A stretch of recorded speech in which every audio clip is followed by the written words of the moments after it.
man, it's one of those things that's really hard. Lucy and I met at SITS 2 years ago. I think it was 2 years ago, and Yeah. I was just blown away by the grounded energy that I felt around her. And then also her incredible sense of style. I think she was carrying I'm not going to butcher it, but I know it was a white leather bag for sure. Uh, I'm not going to butcher the brand, is what I'm saying. Uh, Author of one of the best books in our industry. I think this is the best book in our industry right now around working with people, called Allyship, actually. I recommend it to everyone that I meet in our industry. So if you haven't picked it up yet, please do it. And with that, Lucy Grimwad, Hornsby. Yes. Thanks, Matt. Oh, thank you for the lovely intro. And it's really lovely to be here and to see some like familiar faces and some familiar names. Um, and I'm really excited to kind of share my journey and stuff with you today. I do have a couple of slides, but like interrupt me. Let's have a conversation as well. I'm always open to a conversation. We just tested it, didn't we? Let's see if this works. Fingers are crossed. Well done singing that too. Ta-da! Hey, Oh, cool. ta-da! We I see it hope I can perfect. see your beautiful faces. Perfect. I've kind of rebranded, obviously, rebranded the title slightly because I heard Taylor Swift's song "Shake It Off" and I thought, oh, that's what we should call the presentation. So, I'm going to talk to you about how I left the service management industry, but I haven't really left. I can't seem to shake you all off, which isn't a good thing and isn't a bad thing either. I wanted to tell you a little bit more about me. I'm Lucy Hornsby. I got married last year, so some of you know me as Grimwade. I run a consultancy firm that looks at change and comms. I recently, in January, launched a brand called Women in IT Contracting, and it has blown up. It's so amazing how I just thought I'll give this idea a go and see if there's women out there who are like me, contracting, consulting, and whether they're interested in kind of growing together, learning together, building community. And we're now in our double figures. We had a round table the other day and 30 people showed up, which was amazing. I'm getting kind of messages from people all the time. It's just amazing to be able to have the opportunity to create that. And watch this space because it's growing and things are changing with it too. Even including having a board because I need some help with making sure we can grow this ethically and sustainably. On top of that, as you have all heard, I'm a co-author with David Barrow on Allyship Actually. I'm a coach and a trainer and a speaker, but most importantly, my most favourite job of all is being a dog mum to my beautiful Pippa that you can see in the picture there. She was our bridesmaid at our wedding. It was just us and our dog, and then our two friends and their daughter, and that was that. And it was the most magical day. Um, so yeah, that's a little bit about me. So I thought I'd start off by giving you a little bit of an overview of my very linear 10-year career in service management at the start. So I got a degree in computing. I didn't love it. I actually quit for a year. And then I realized that if I need to like get my shit together, I actually need to go and finish it. And I'd already done 2 years. And the jobs I was seeing, I was like, I really need to go and get this degree, like otherwise. So I went back, finished it, did really well, and then came out. And just before kind of finishing my degree, I got a job working on a service desk. Had no idea that I would fall into service management. When I did my degree in computing, my idea was to go and do something completely different. And then this role came up, the pensions regulator, and I found myself on a service desk, and I found myself in this world that we know as service management. Um, and with that, I kind of was on this career path where I was kind of working the service desk, and I was a team leader. Next thing you know, I was probably about 22, 23, and I was the team leader for like 30 male engineers. Crazy. And from there, moved more into kind of service management stuff, service delivery manager, service design and transition, and did a bit of kind of support in there as well. Worked for some great brands, which you can see on here. I'm so honestly so fortunate to be able to have worked in especially in retail, as I do love my brands and the clothing. I was very, very lucky, especially working at Selfridges with my discount.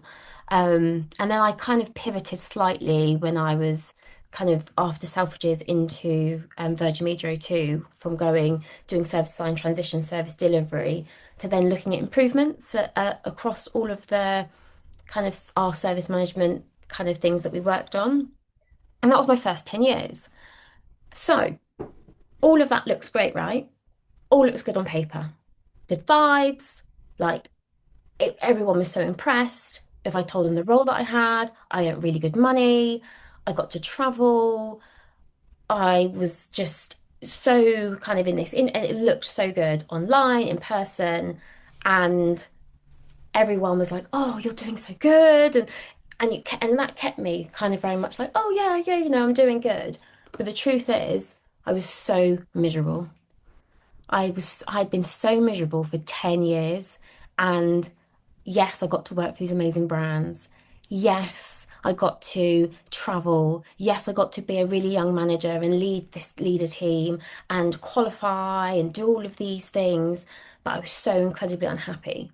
And those that have read the book, we talk about some of the experiences I had. I was bullied, I was sexually harassed, I was told I wasn't good enough. I had somebody tell me in one of my jobs because I didn't want to be on call anymore because it just was impacting my mental health that they then thought they had hired the wrong person. I had all of these crazy situations. I already was not liking the job really in itself, but on top of that, I had all of this kind of trauma that I was carrying with it. And that was when I kind of realized for me, after being signed off. So when I was working at Selfridges, I was actually signed off sick for about 4 weeks. And then that's when I realized I needed to do something about this because I could continue on this amazing career path and be like head of and, keep going, doing all this stuff. Yeah, that looks great. But to what impact is that going to be? That's going to make me sick. I'm going to be miserable. I, you know, I'd be poor. Maybe I wouldn't even be here anymore because I was that depressed. So it was during my time kind of at Selfridges when I made that decision and COVID came along. And as much as that COVID was the worst thing that we experienced, it also gave me an opportunity to stop. I was out of work, I was on furlough. So I had 6 weeks where I could think about what I was going to do with my life. And I knew that when I'd go back to work, this isn't what I'm going to want to do. I can't keep doing this. So, out of that dark cloud and into the light, I started to hustle. We kept back then, we were calling it a side hustle, which I still call it a side hustle, but then now I feel like that shows my age. When I was doing stuff on Instagram, and then I started a podcast, which was crazy. One of my episodes had like 10,000 downloads, which I thought was crazy.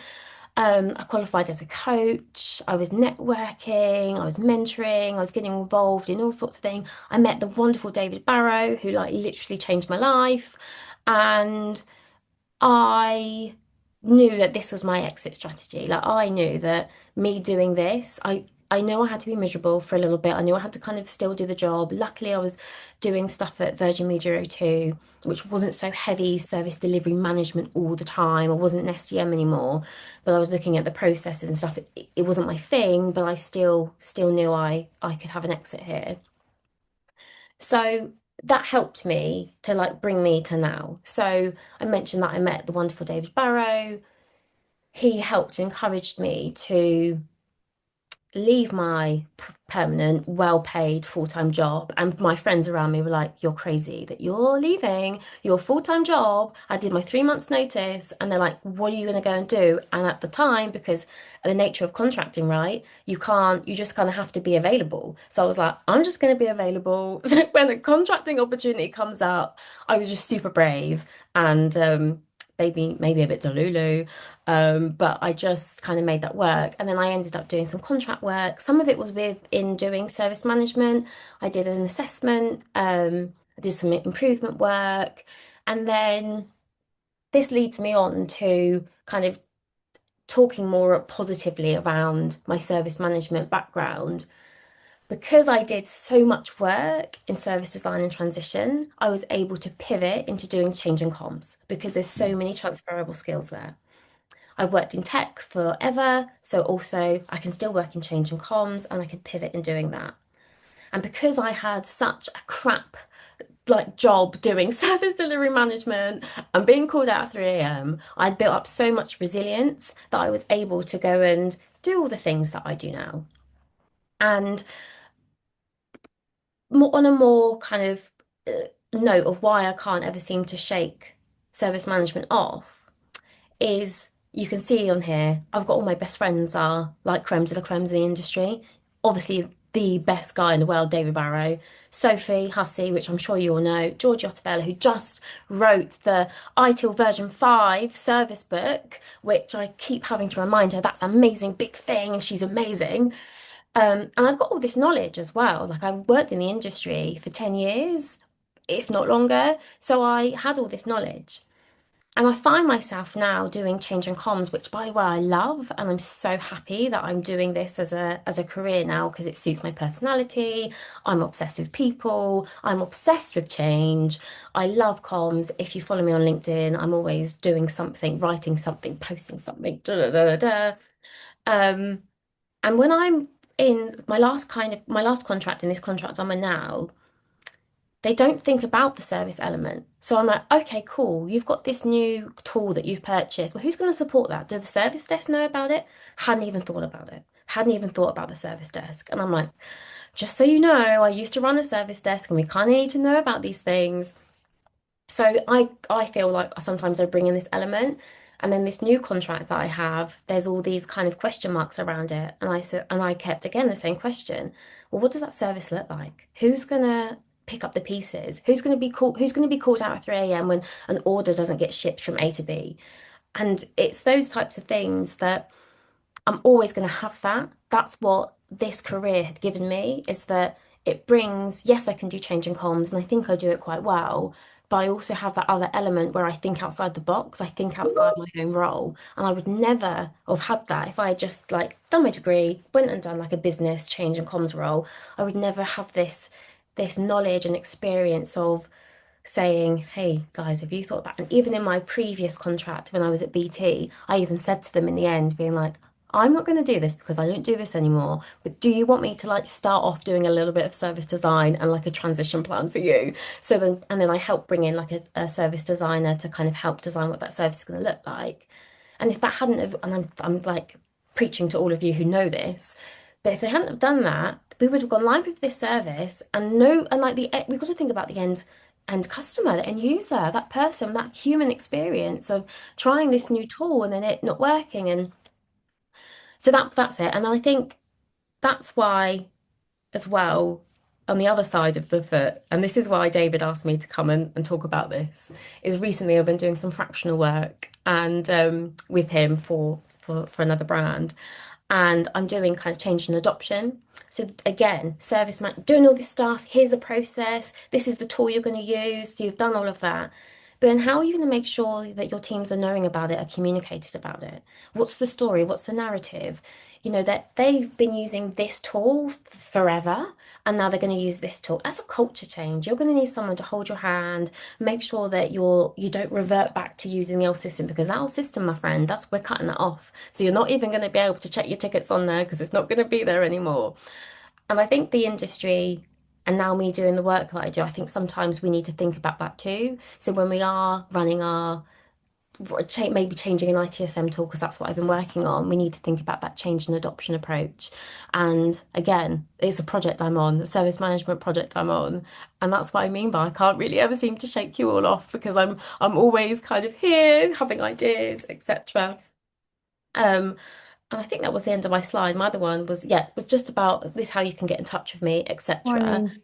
And I'd love to kind of, open this up to a discussion, have a chat, and hopefully it gives you a bit of a flavour of my background, where I started, why I, try to leave the industry, to give you a real honest, vulnerable experience to why I was trying to leave, but why I just can't seem to shake you off as well.